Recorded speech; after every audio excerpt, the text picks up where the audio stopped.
Hello, Ms. Ellis. Do you have an attorney?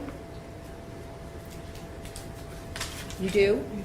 Do you have the money or means to hire an attorney? Have you received your indictment? Okay. Have you read it? Right away, this exchange sets the tone. The court is confirming whether the defendant has actually received and understood the indictment, a constitutional requirement. But notice the tension already. Refusal to read, confusion, pushback. Judges don't like uncertainty at this stage because this is about ensuring due process, not strategy, not theatrics. And when a defendant won't even acknowledge the paperwork, that's a red flag before the case has even begun.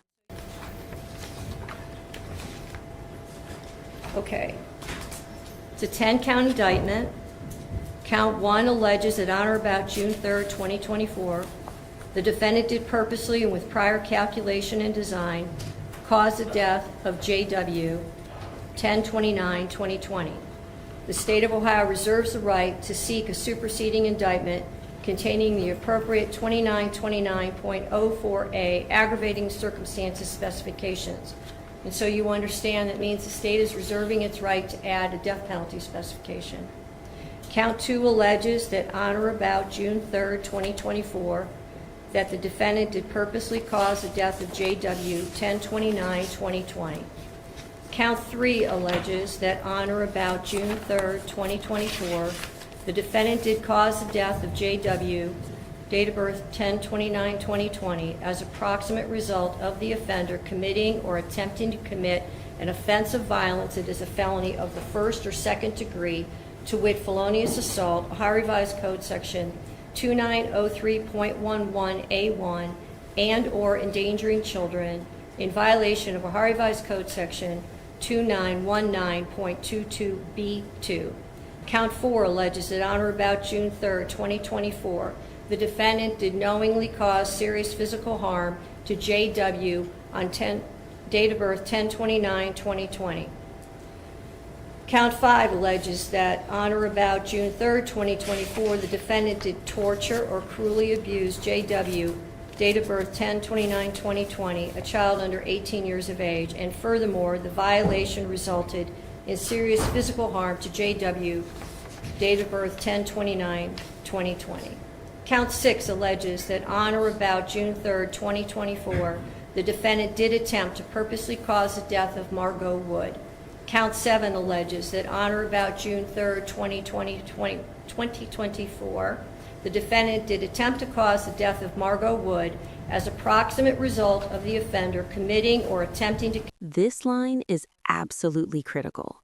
When the prosecutor says the state reserves its right to add death penalty specifications, that's legal code for this case could get much worse.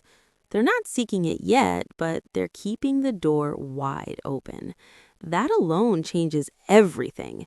Defense strategy, bond arguments, even how carefully every future word is chosen in court. Investigation was in progress or was about to be or likely to be instituted. Alter, destroy, conceal, or remove any record, document, or thing with the purpose to impair its value or availability as evidence in such proceeding or investigation. Count 10 alleges that on or about June 3rd, 2024, the defendant did with purpose to deprive the owner, Volunteers of America store, of property or services, to wit, knives, knowingly obtain or exert control over either the property or services without the consent of the owner or the person authorized to give consent. I have now read the indictment to you. Do you wish to enter a plea of not guilty? C. Pardon me? C. What's same mean? Yes or no? Yes. Okay. I understand the victims are represented and they want to make a comment before I set bond. Is that true? Yes, Your Honor. Okay.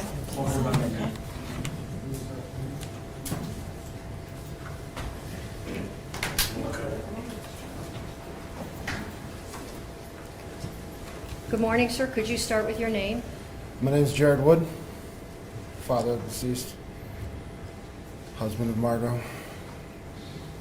Your Honor, that day, 1 week ago, she took everything from us.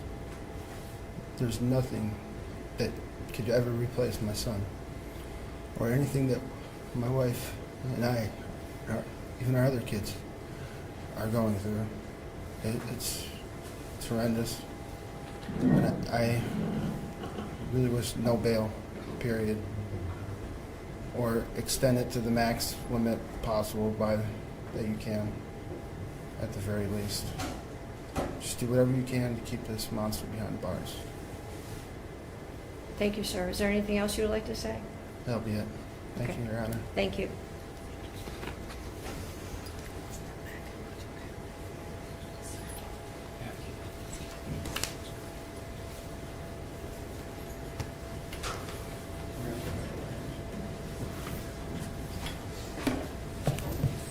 Is there anything else before I pronounce bond? Your Honor, we would just ask that you consider assigning the Public Defender's Office, recognizing this is not our number.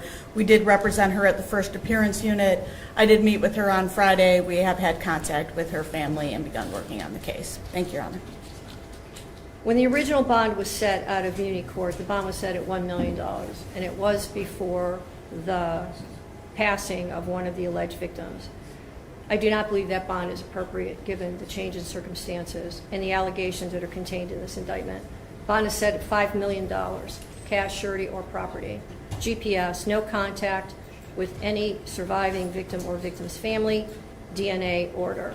Judge is John Russo, pretrial is June 17th at 9 a.m. I'll assign counsel. Thank you, Your Honor. Thank you, Your Honor.